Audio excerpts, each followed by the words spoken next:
اعوذ باللہ من الشیطان الرجیم بسم اللہ الرحمن الرحیم۔ آج ہم آپ کو سورہ ملک کا وظیفہ اور اس کی فضیلت کے بارے میں بتائیں گے کہ سورہ ملک عذاب قبر سے کیسے بچاتی ہے اور یہ کس وقت پڑھی جاتی ہے۔ حضرت سیدنا ابو ہریرہ رضی اللہ تعالی عنہ سے روایت ہے کہ مالک بحر و بر حسن اخلاق کے پیکر، نبیوں کے تاجور محبوب رب اکبر صلی اللہ علیہ وآلہ وسلم نے فرمایا، بے شک قرآن میں 30 آیتوں پر مشتمل ایک صورت ہے جو اپنے قاری کے لیے شفاعت کرتی رہے گی یہاں تک کہ اس کی مغفرت کر دی جائے گی، اور یہ تبارک الذی بیدہ الملک ہے۔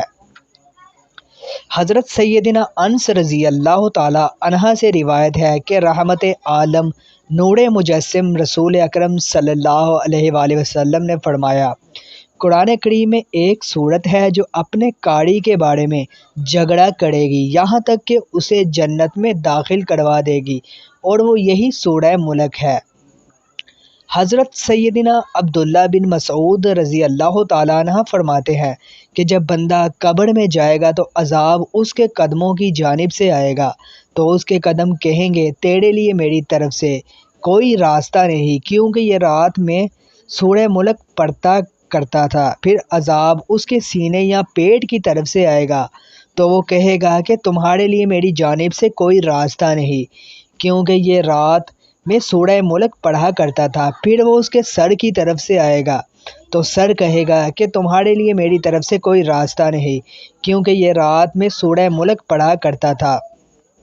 تو یہ صورت روکنے والی ہے، عذاب قبر سے روکتی ہے، تو رات میں اس کا نام سورہ ملک ہے۔ جو اسے رات میں پڑھتا ہے بہت زیادہ اور اچھا عمل کرتا ہے۔ حضرت سیدنا ابن عباس رضی اللہ تعالیٰ عنہ فرماتے ہیں کہ ایک صحابی رضی اللہ تعالیٰ عنہ نے ایک قبر پر اپنا خیمہ لگایا، مگر انہیں علم نہ تھا کہ یہاں قبر ہے، لیکن بعد میں پتہ چلا کہ وہاں کسی شخص کی قبر ہے جو سورہ ملک پڑھ رہا ہے، اور اس نے پوری سورہ ختم کی۔ وہ صحابی رضی اللہ تعالیٰ عنہ رحمت عالم صلی اللہ علیہ وسلم کی بارگاہ میں حاضر ہوئے اور عرض کیا، یا رسول اللہ صلی اللہ علیہ وسلم، میں نے ایک قبر پر خیمہ تان لیا، مگر مجھے معلوم نہ تھا کہ وہاں قبر ہے، وہاں ایک ایسے شخص کی قبر ہے جو روزانہ پوری سورہ ملک پڑھتا تھا۔ تو رسول اللہ صلی اللہ علیہ وسلم نے فرمایا، یہی روکنے والی ہے، یہی نجات دلانے والی ہے جس نے عذاب قبر سے محفوظ رکھا۔ تو میرے دوستو،